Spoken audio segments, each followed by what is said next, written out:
Ready? Start.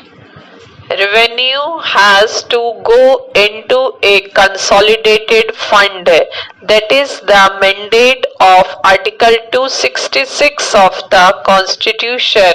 It has to either go into the consolidated fund of India or the consolidated fund of a state. It cannot go nowhere, and I am afraid the draft amendment circulated leaves this question unanswered. I can understand the problem that you faced. I think to the best of my understanding the problem was how to avoid double counting, but I think there was a more elegant way of dealing with the problem of double counting. I think the draft is clumsy. Maybe it can't be rectified at this stage when we are in the final stages of debating the bill, but I would just add a word of caution that the drafting in this respect is rather clumsy.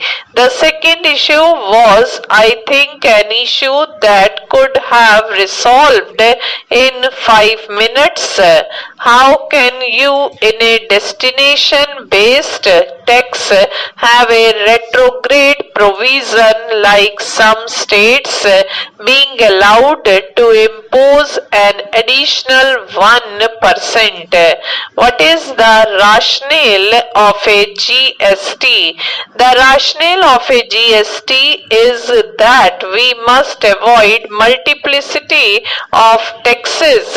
We must avoid cascading of taxes, and we must be able to capture every taxable transaction.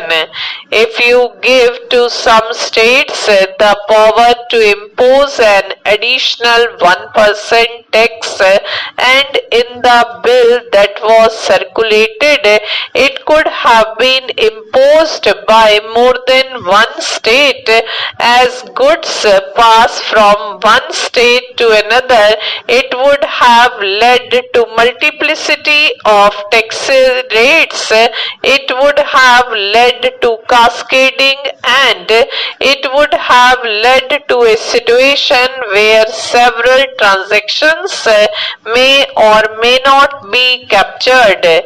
This was immediately pointed out, but I think the government was during that time, not today, rather stubborn. The chief economic advisor of the government pointed out that this was a retrograde provision and this should be scrapped, and I am happy that this has been scrapped. GST does not stand only for goods and services tax, it also stands for good sense trumps.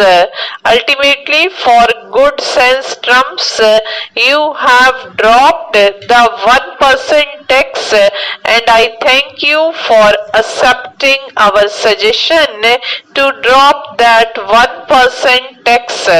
This would very well serve our purpose for GST as such. The second major issue is dispute resolution. Now please remember that dispute resolution between the center and states, between one state and one or more states, between a group of states and a group of states is not a matter on which the Constitution is silent.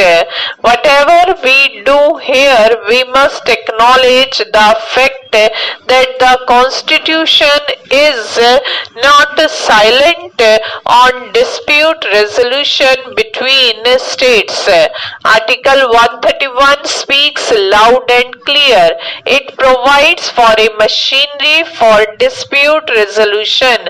Nothing that we do here can derogate from Article 131 unless you amend Article 131 and that is not what we are doing today, which is why the bill introduced by the finance minister in 2011 laid out a clear provision for dispute resolution called the Dispute Resolution Authority and recognized that dispute resolution is an exercise of judicial power.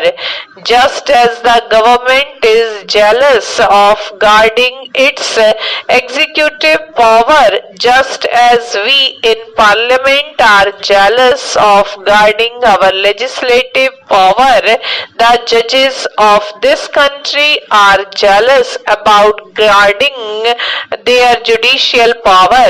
Time and again the judges have said, if you encroach upon our judicial power, we will strike it down. I still maintain that the provision introduced by the finance minister was the best provision, or clearly a much better provision than the provision introduced in the present bill. The draft circulated was very deficient. It did not even require the GST Council to establish a mechanism. It says may lay down the modalities, and in discussions with us, and I believe discussions with other parties, it was pointed out to the government that this is hopelessly deficient. You must oblige the GST Council to set up a dispute resolution authority, and it must be set up with back date. A mechanism cannot be set up after the dispute arises. That is the difference between the rule of law and rule by law. In a country governed by rule of law, the dispute resolution authority is known to everybody even before a dispute arises, so that you know if a dispute arises, you go there. If you set up the machinery after the dispute, that is not rule of law. That is, show me the person and I will show you the rule. I am glad that some strengthening has been done to this provision. I would still urge the finance minister, if he is inclined to do that, to strengthen it during the course of this debate. He can move an official amendment. I would still urge him to say that the clause amendment number 7 to clause 12 can be strengthened. Stop.